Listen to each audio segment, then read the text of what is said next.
রাজধানীর মোহাম্মদপুরের খালের জায়গা দখল করে গড়ে ওঠা সাদিক এগ্রো পুরোপুরি গুঁড়িয়ে দিয়েছে ঢাকা উত্তর সিটি কর্পোরেশন। এ সময় ওই এলাকায় আরও কিছু অবৈধ স্থাপনা গুঁড়িয়ে দেওয়া হয়। ঈদুল আজহায় 15 লাখ টাকা দামের উচ্চবংশীয় ছাগল কিনতে গিয়ে আলোচনায় আসেন এনবিআরের সদ্য সাবেক কর্মকর্তা মতিউর রহমানের ছেলে মুশফিকুর রহমান ইফাত।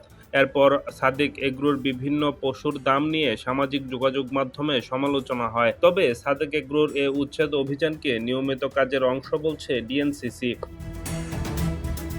শনিবার দুপুরে তৃতীয় দিনের মতো সাদেক এগ্রোতে অভিযান পরিচালনা করে ডিএনসিসি। অভিযানের নেতৃত্ব দেন ডিএনসিসি অঞ্চল ৫-এর আঞ্চলিক নির্বাহী কর্মকর্তা ও নির্বাহী ম্যাজিস্ট্রেট মোতাকাব্বির আহমেদ এবং ডিএনসিসির সম্পত্তি কর্মকর্তা ও নির্বাহী ম্যাজিস্ট্রেট মাহবুব হাসান। একই অভিযানে ৯টি পাকা স্থাপনা, এক হাউজিং এলাকার গেট এবং আশপাশের বেশ কিছু স্থাপনা গুঁড়িয়ে দেওয়া হয়। এ সময় ডিএনসিসির প্রধান সম্পত্তি কর্মকর্তা মোহাম্মদ মাহে আলম ও স্থানীয় কাউন্সিলর আসিফ আহমেদ উপস্থিত ছিলেন।